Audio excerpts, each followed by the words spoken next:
শ্রমিকের দাবি, পঞ্চগড়ের শ্রমিকের দাবি, পঞ্চগড়ের শ্রমিকের দাবি, শ্রমিকের দাবি, শ্রমিকের দাবি।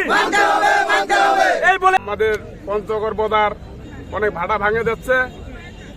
এই ভাড়া যেন ভাঙে দেওয়া না হয়, ভাড়া যেন চলা দেওয়া হয়, এই জন্য আমরা পঞ্চগড় ডিসি সাহেবের কাছে মহাদের কাছে আসা হয়েছে।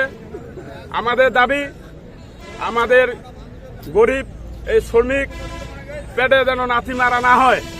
আমাদের ভাড়া গেলা চলতে দিলে আমাদের এই যে শ্রমিক, আমাদের গরিব শ্রমিক এরা বাঁচবে।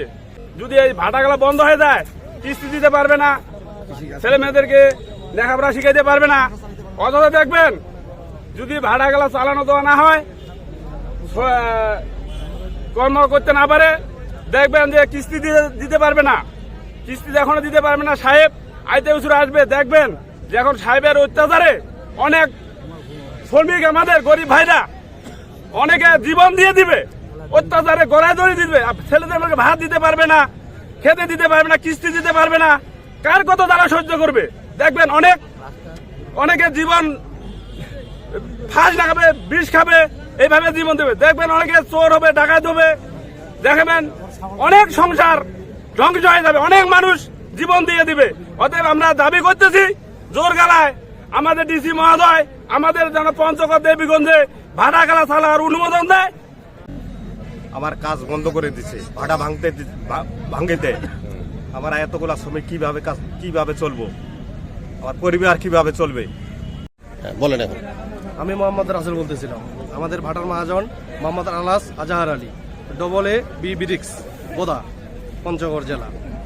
আমাদের সমস্যা হচ্ছে, গত বছর আমাদের ভাটা চলছে, এখন কাজ শুরু হওয়ার আগেই আমরা কিছু অগ্রিম টাকা নিয়ে খাই। সেটা প্রতি বছরে দেয় মহাজনগুলা, প্রতি মিল পার্টিকে দেয়। এখন আমরা যারা আছি সব শ্রমিকরাই নিই।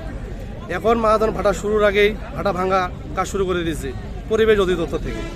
কিন্তু আমরা ঋণ কিভাবে শোধ করবো মহাজনের? কিছু আমাদের লোন নেওয়া আছে, কিস্তি কিভাবে দেব? আমরা তো চলতে পারতেছি না, আমাদের কাজ কাম সব বন্ধ। তাই আজকে আমরা এই মাঠে আসি আন্দোলন করার জন্য, যেটা আমাদের জন্য ভাটাগুলা চলে আরো কিছুদিন। আমাদের অন্তত এই বছর শ্রমিকদের দাবি বানানো হোক, এই বছর যেন প্রত্যেকটা ভাটাই ভালোভাবে চলে।